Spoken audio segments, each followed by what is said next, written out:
اعوذ باللہ من الشیطان الرجیم بسم اللہ الرحمن الرحیم والذین آمنوا وعملوا الصالحات سندخلهم جنات تجری من تحتها الانہار خالدین فیہا ابدا صدق اللہ العظیم۔ والذین آمنوا، اور وہ لوگ جو ایماندار ہے، ایمان لائے، وعملوا الصالحات، اور نیک عمل کیے، سندخلهم جنات تجری من تحتها الانہار، ان قریب ہم ان کو ایسی جنتوں میں داخل کر دیں گے جن کے تحت نہریں بہتی ہوں گی، خالدین فیہا ابدا، وہ اس میں ہمیشہ رہیں گے۔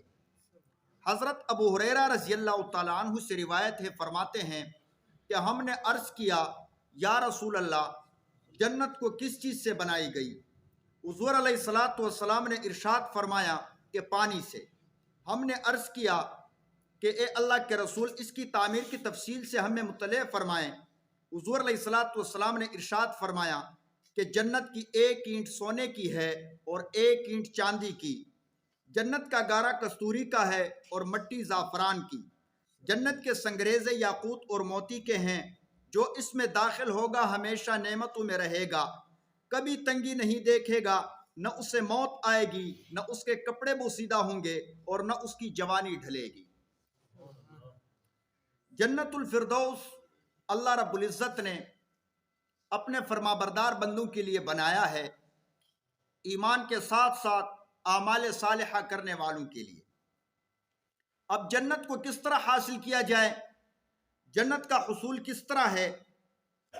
کتابوں میں لکھا ہے کہ جنت کی نعمتیں حاصل کرنے کے لیے 5 چیزوں کی پابندی لازم ہے۔ نمبر 1، اپنے نفس کو گناہوں سے باز رکھے۔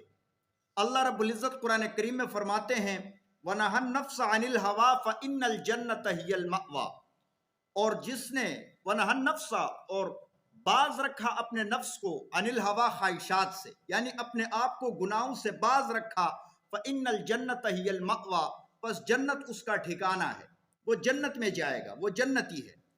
تو جنت کا حصول کا پہلا سبب اپنے آپ کو گناہوں سے بچانا۔ نمبر 2، جس قدر دنیا اللہ رب العزت نے دی ہے، تھوڑا ہے کم ہے، اس پہ خدا تعالیٰ کا شکر ادا کرتے ہوئے راضی ہو جانا کہ باری تعالیٰ نے مجھے بھی یاد کیا ہے۔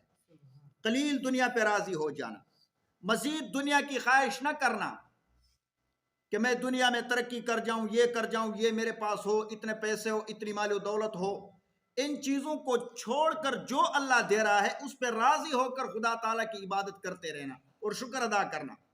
حضور علیہ السلام کا فرمان ہے کہ جنت کی قیمت ترک دنیا ہے، دنیا کو چھوڑنا یہ جنت کی قیمت ہے۔ نمبر 3، ہر نیک کام کی خواہش رکھے اور عبادت کے کسی کام کو نہ چھوڑے۔ ہر نیک کام کی تمنا ہو کہ میں نیکی کرنے والا بن جاؤں، میں نماز پڑھنے والا بن جاؤں، 5 وقت نماز باجماعت پڑھنے والا بن جاؤں، قرآن کی تلاوت کرنے کی کوشش کرے، تہجد پڑھنے کی کوشش کرے، کوئی بھی نیک کام نہ چھوڑے، تب جنت ملے گی۔ کیوں؟ اللہ رب العزت قرآن میں فرماتے ہیں کہ جب جنتی جنت میں داخل ہوں گے تو اللہ رب العزت ان سے فرمائیں گے تِلْكَ الْجَنَّةُ الَّتِي أُورِثْتُمُوهَا، یہ وہ جنت ہے جن کا تمہیں مالک بنایا گیا ہے، بِمَا كُنْتُمْ تَعْمَلُونَ، بسبب اس کے جو تم نیک عمل کیا کرتے تھے، جو تم عبادت کیا کرتے تھے۔ تو نیک اعمال کرنا، طاعت کرنا، عبادات کرنا، یہ جنت کے حصول کا سبب اور ذریعہ ہے۔ نمبر 4، نیک لوگوں سے محبت، نیک لوگوں کی ہمنشینی اور ان کی دوستی۔ علماء، طلباء، صلحاء، نیک لوگ، بزرگ لوگ، اللہ اللہ کرنے والے، ان کے ساتھ لگاؤ، ان کے ساتھ محبت، ان کے ساتھ مل ملاپ، ان کے ساتھ اٹھنا بیٹھنا۔ کیوں؟ کیونکہ اگر ان میں سے کسی ایک کی بھی بخشش ہو گئی تو وہ باقی ساتھیوں کی سفارش کرے گا۔ آج کے دور کا المیہ تو یہ ہے کہ بہت سارے لوگ جو نیک لوگ ہوتے ہیں، نعوذ باللہ، ان سے نفرت کرتے ہیں، ان کے قریب نہیں جاتے۔ یہاں بعض دفعہ اب یہ نیک لوگ کسے کہتے ہیں؟ جو پاؤں سے لے کر سر کے بالوں تک حضور علیہ الصلوۃ والسلام کی سنت کے ساتھ معطر ہو، آراستہ ہو، اور اللہ رب العزت کی فرما برداری کرنے والا ہو، فرائض کے ساتھ ساتھ نوافل بھی ادا کرتا ہو۔ بعض دفعہ یہاں تبلیغی جماعت والے آ جاتے ہیں، میں تو ساتھ رہتا ہوں، جماعت کے ساتھی آتے ہیں، رات کو میں نے انہیں دیکھا ہے، رات کے آخری پہر کتنے وقتی اٹھتے ہیں، سارے تہجد پڑھ رہے ہوتے، تہجد پڑھنے کے بعد پھر میں نے دیکھا ہے وہ سو جاتے ہیں اذان سے کچھ پہلے۔ تو ایسے لوگوں کے ساتھ محبت اور لگاؤ، ایسے لوگوں کے ساتھ اٹھنا بیٹھنا جو عبادت کرنے والے ہوں، اللہ کی فرما برداری کرنے والے ہوں۔ ان میں سے اگر ایک کی بخشش ہو گئی تو دیگر ساتھیوں کی بھی وہ کیا کرے گا؟ سفارش کرے گا۔ حدیث پاک میں آتا ہے، آپ علیہ السلام نے فرمایا کہ اے مسلمانوں، اے میری امت، باہمی بھائی چارہ خوب پیدا کرو، کیونکہ قیامت کے دن ہر بھائی کو سفارش کا موقع ملے گا، ہر بھائی سفارش کرنے والا ہوگا، اجازت ملے گی جس کی بخشش ہوگی اس کی۔ تو نیک لوگوں کی صحبت اختیار کرنا، ان کی ہم نشینی اختیار کرنا، یہ جنت کے حصول کا چوتھا سبب ہے جس کی پابندی ضروری ہے۔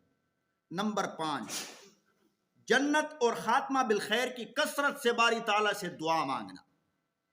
خاتمہ بالخیر حدیث پاک میں آتا ہے، جس کا مفہوم یہ ہے کہ جس کے آخری کلمات، آخری الفاظ لا الہ الا اللہ ہوں، اس کے زبان پہ جاری ہو جائے، دخل الجنہ، وہ کہاں داخل ہوگا؟ جنت۔